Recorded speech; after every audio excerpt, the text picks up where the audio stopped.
सोचिए, अगर कल सुबह आप उठें और दुनिया वैसी ना हो जैसी आज है।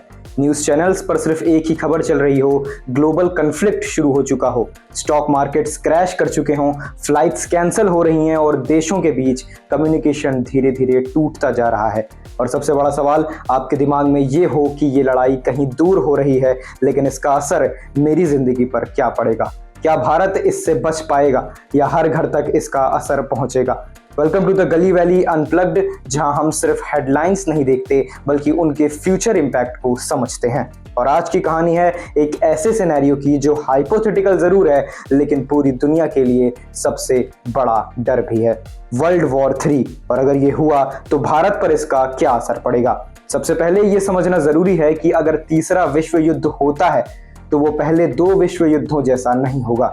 ये सिर्फ बॉर्डर्स पर टैंक्स और सोल्जर्स की लड़ाई नहीं होगी, बल्कि ये एक मल्टी लेयर्ड हाइब्रिड वॉर होगा, जहां cyber attacks, economic warfare, space technology और सप्लाई चेन डिसरप्शन सब एक साथ चलेंगे। यानी युद्ध का मैदान सिर्फ जमीन तक सीमित नहीं रहेगा, बल्कि हर वो सिस्टम टारगेट होगा जिस पर मॉडर्न जिंदगी डिपेंड करती है। अब अगर हम इंडिया की बात करें तो पहला और सबसे इमीडिएट असर पड़ेगा एनर्जी सेक्टर पर, क्योंकि इंडिया अपनी जरूरत का ज्यादातर क्रूड ऑयल इंपोर्ट करता है। अगर मिडिल ईस्ट जैसे रीजन्स इस कन्फ्लिक्ट में डायरेक्टली या इनडायरेक्टली इन्वॉल्व होते हैं तो ऑयल सप्लाई तुरंत प्रभावित होगी और इसका सीधा मतलब होगा फ्यूल प्राइसेस में जबरदस्त उछाल।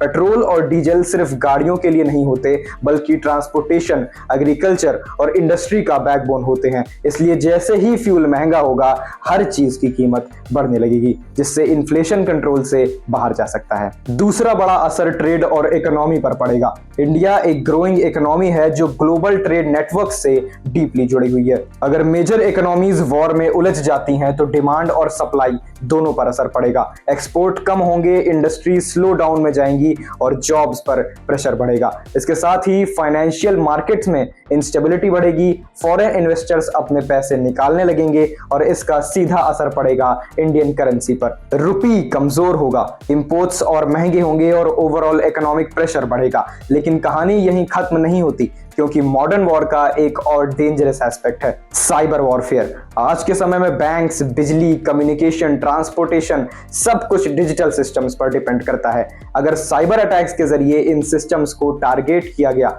तो बिना एक भी मिसाइल के सिटीज शट डाउन हो सकती हैं, बैंकिंग हॉल्ट हो सकते हैं और केओस क्रिएट हो सकता है। अब अगर फूड सिक्योरिटी की बात करें तो उसका कनेक्शन भी ग्लोबल कन्फ्लिक्ट से बहुत गहरा है। यूक्रेन वॉर के दौरान हमने देखा कि कैसे व्हीट सप्लाई पर असर पड़ा और कई देशों में फूड क्राइसिस की स्थिति बन गई। अगर वर्ल्ड वॉर 3 जैसा बड़ा कन्फ्लिक्ट होता है तो एग्रीकल्चर सप्लाई चेन्स और ज्यादा डिस्टर्ब होंगी, फर्टिलाइजर्स की अवेलेबिलिटी पर असर पड़ेगा और इसका इनडायरेक्ट असर इंडिया जैसे देश पर भी आएगा। अब एक और एंगल जो अक्सर ओवरलुक होता है वो है जियोपॉलिटिकल प्रेशर। ऐसे समय में कंट्रीज को साइड्स चूज करनी पड़ती हैं, न्यूट्रलिटी मेंटेन करना मुश्किल हो जाता है। India traditionally strategic autonomy follow करता है, लेकिन अगर ग्लोबल पावर्स के बीच डायरेक्ट कन्फ्रंटेशन होता है तो प्रेशर बढ़ेगा कि इंडिया किसी एक ब्लॉक के साथ खड़ा हो। यह डिसीजन सिर्फ फॉरेन पॉलिसी का नहीं बल्कि इकोनॉमिक और स्क्रूटनी इंप्लीकेशंस का भी होगा। आखिर में अगर इस पूरे सिनेरियो को एक लाइन में समझना हो तो बात यह है कि वर्ल्ड वॉर 3 कहीं भी शुरू हो, उसका असर हर देश की इंटरनल स्टेबिलिटी तक पहुंचता है। ये सिर्फ सोल्जर्स की लड़ाई नहीं होगी, बल्कि ये सिस्टम्स की लड़ाई होगी, जहां इकोनॉमी, टेक्नोलॉजी और रिसोर्सेज सब वेपन बन जाएंगे। और सबसे खतरनाक बात यह है कि इस तरह के कंफ्लिक्ट में जीतने वाला कोई नहीं होता, हर कोई कुछ ना कुछ खोता है। इसलिए जब भी हम ऐसे सिनेरियोज के बारे में सोचते हैं तो ये सिर्फ इमेजिनेशन नहीं होती, बल्कि एक रिमाइंडर होता है कि आज की इंटरकनेक्टेड दुनिया में किसी भी बड़े कॉन्फ्लिक्ट का इंपैक्ट ग्लोबल होता है और उसे समझना हर जागरूक नागरिक के लिए जरूरी है।